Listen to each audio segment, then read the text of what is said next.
Hello అండి అందరికీ.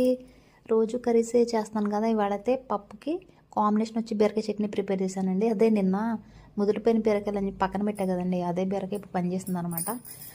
స్పైసీగా ఏదైనా చట్నీ చేసుకుని తినాలనిపించింది. అలాగో టమాటా పప్పు చేశాను కాబట్టి బీరకాయ చట్నీ ప్రిపేర్ చేశాను అనమాట. కాంబినేషన్ ఎలా ఉంటుందో తెలియదు కానీ స్పైసీగా ఉంటుందని చెప్పేసి బీరకాయ పచ్చడి ప్రిపేర్ చేసుకున్నా. దీని తయారీ విధానం చూసేద్దాం. ఫస్ట్ ఓ బాండి పెట్టుకుని దాంట్లో ఆయిల్ వేసేది వేడైన తర్వాత జీలకర్ర అండ్ నెక్స్ట్ కరివేపాకు, స్పైసీనెస్ కావాలి పచ్చిమిర్చి అందులో ఉప్పు వేసి కాసేపు ఫ్రై చేసుకుని దాన్ని మిక్సీ గిన్నెలో తీసుకోండి. అదే బాండీలో కాస్తంత నూనె వేసి వేడైన తర్వాత ఈ బెరకాయ పీసెస్ కూడా అందులో వేసేయండి. దాంట్లో కొంచెం చింతపండు ఉప్పు కూడా వేసి మూత పెట్టేశారనుకోండి మగ్గిపోద్ది అనమాట. మగ్గిపోయిన తర్వాత ఇది కూడా తీసేసి శుభ్రంగా మిక్సీ పట్టేసుకుంటే మరీ ఎక్కువ మెత్త గుజ్జులా కాకుండా కొంచెం ఒక తిప్పేసి తీస్తారనుకోండి మన పచ్చడి అయితే రెడీ అయిపోద్ది అనమాట. ఎమ్మి అండ్ టేస్టీగా స్పైసీగా ఉండే బీరకాయ చట్నీ ప్రిపేర్ అయిపోయింది.